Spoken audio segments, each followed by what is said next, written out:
Well, hello, welcome back.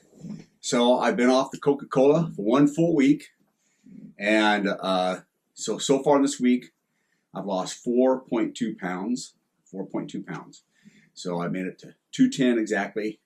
First 3 days is real fast. You'll see what I posted on there.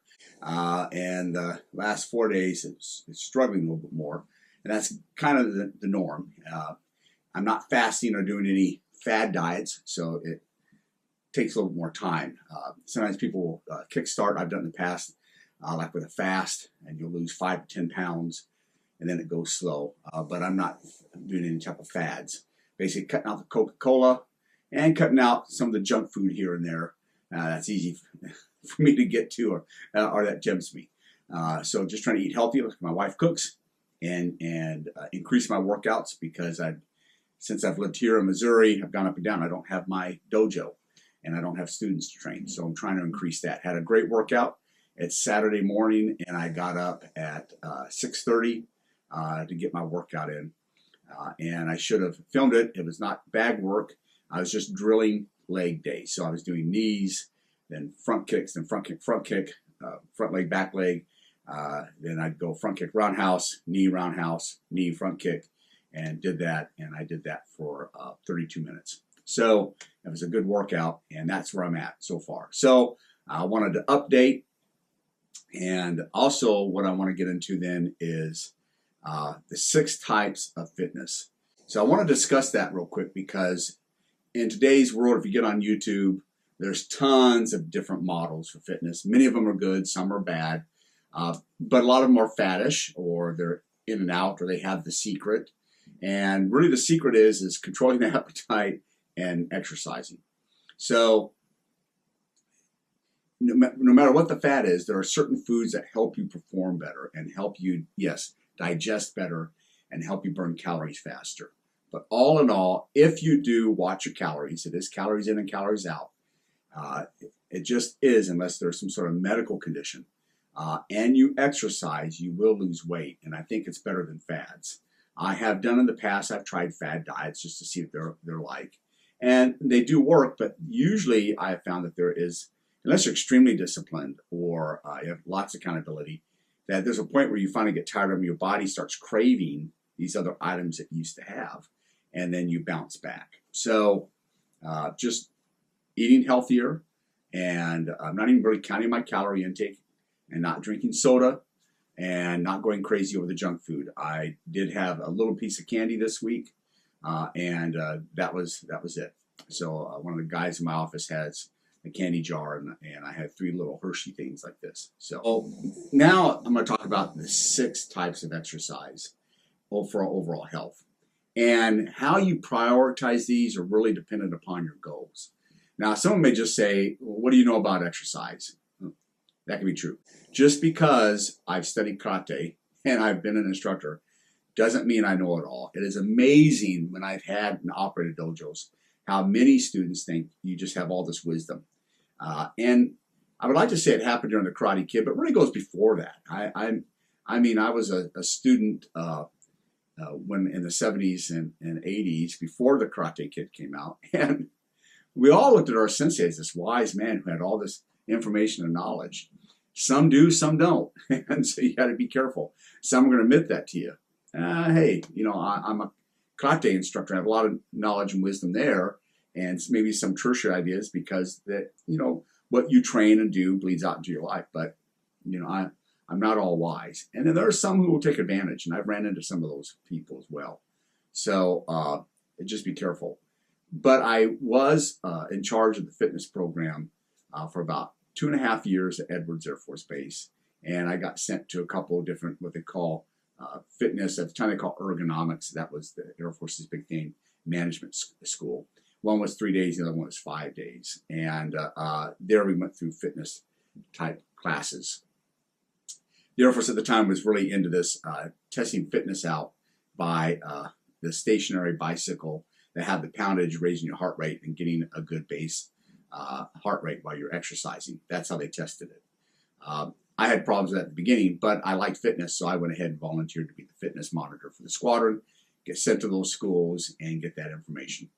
And then I've not only self-read and self-taught, but I've gone to seminars here and there after that. I really had gotten into fitness there from about 93 on to about 2000. I was really into it. And so I'd go to seminars after those 2 classes.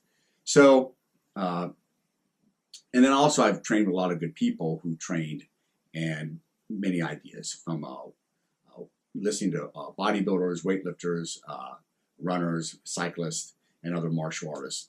And so what I have is basically an amalgamation of all of the wisdom of these other people. I'm going to be honest, I don't have an original thought in my bone. I basically plagiarize off the genius of other people. Okay, so but when you do research it, when you do read, this is generally still the accepted idea. They used to divide it into 5 phases. Now you'll see a lot of fitness experts say 6. And so I'm going to talk about 6 only to add the little distinction between 2, because one of them could go into 5. So the first one I'm going to talk about, and these are not a priority necessarily. I want to say that again, because it really depends on your goals.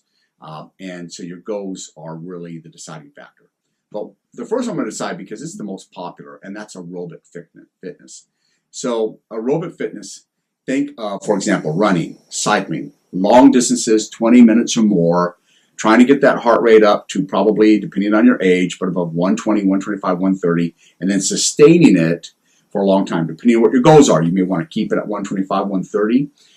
You may want to try to get it to 155, 160. I know when I competed, I try to get it to 20 minutes from 165 to 175. So you have a warm-up period, 5-10 minutes. Then you have your stretch of your main aerobic activity push, where you're going to try to get that heart rate up there and to its max, or VO2 max. And then you're going to try to go ahead and take another 5-10 minutes to cool it down and get it to level off a little bit.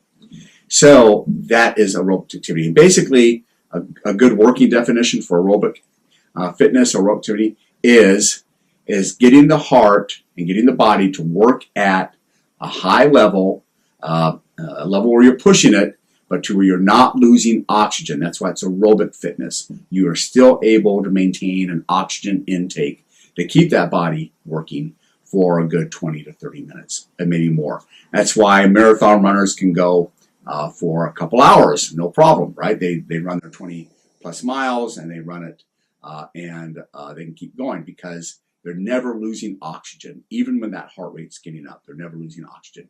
It's why a cyclist can go for a long time. They're never losing oxygen. So that's aerobic fitness.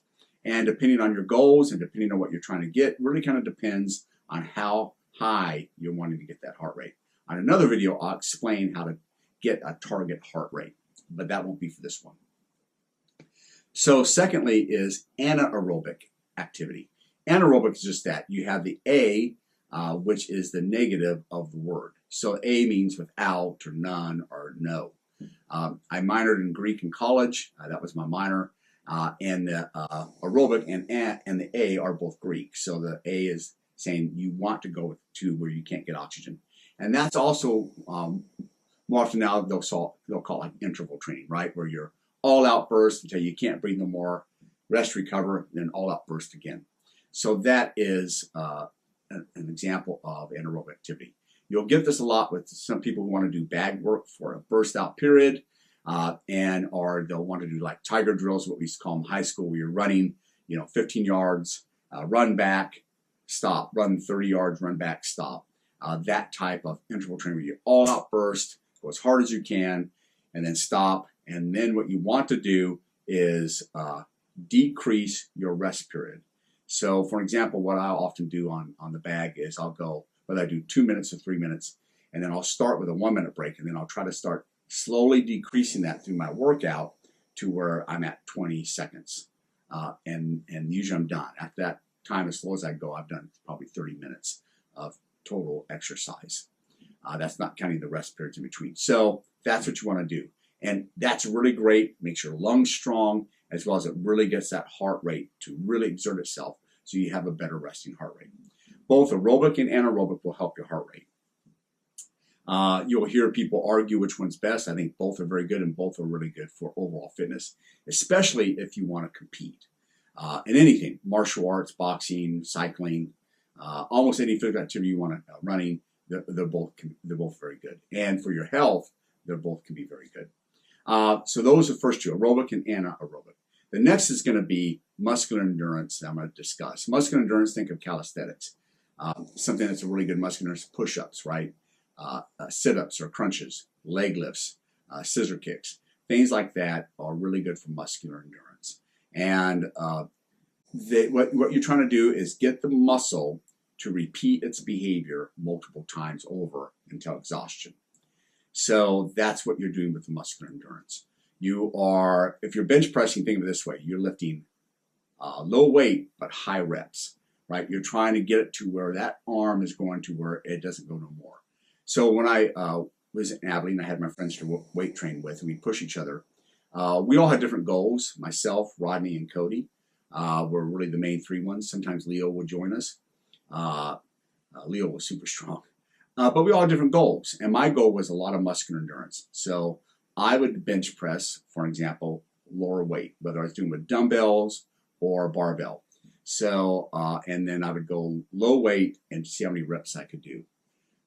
And I would do that. And then about once a month, I'd do what's called drop weight. So I'd start, max out as much as I can, and probably only get one, and then I'd drop that weight until I was just fatigued.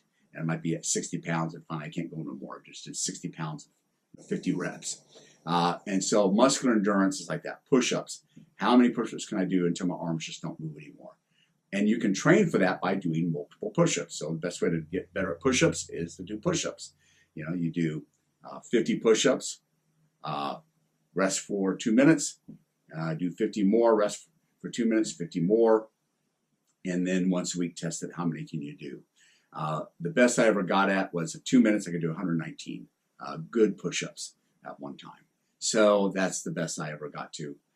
And out of the people I was with at the time, I was second best. We had another guy named Spencer Spreechabot who could do like 132 in 2 minutes. It's unbelievable. I was always second place. So the good, solid push-ups like that. The next is going to be muscular strength. Now, muscular strength is this idea of how much can you exert yourself with not very many reps.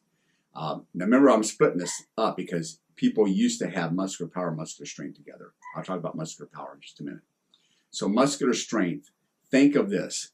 Bench pressing, a high amount of weight, but low reps. So you're only doing, maybe 6, 7 reps, but a lot of weight. That's a good way to test and build your muscular strength up. To find out muscular power, muscular power, which is number 5, that is really an explosive out. How much can you lift or bend or carry, like a deadlift, a squat, a bench press, much weight as you can do and as hard and as fast as you can do, where you are explosive. And that's muscular power. So muscular strength and muscular power used to be really kind of considered the same when I was going to school on fitness. It's now really been kind of separated. It's probably a pretty good distinction because they both have a little bit different goals in mind. But I do believe that if you're going to train for muscular power, you need to train muscular strength in trying to achieve that goal. And then the last one I'll talk about, the 6th, is flexibility. And flexibility is extremely important. One, flexibility lessens injuries. It lessens injuries, and then it can help peak performance. But how flexible should you get also depends on what you're doing. You can be too flexible depending on what athletic achievement you're trying to get. The muscles have to be at that right contractive state to perform whatever athletic event you want to perform. And so I've seen some people who are so flexible, but because of that, their kicks are weak. So like I'm 60, I need to warm up now, but I can still do the splits both ways. But I've seen some people who are so flexible that their kicks really lack power. They got a little bit of speed and they can do a lot of things with them, but they lack power because they're just a little bit too flexible. And I used to not see that coincidence until I read up on it. Oh, that is a possibility. Not say it's 100%, but it's a possibility. So those are really the 6 ones. So you have aerobic activity, anaerobic activity, muscular endurance, muscular strength, muscular power, and flexibility.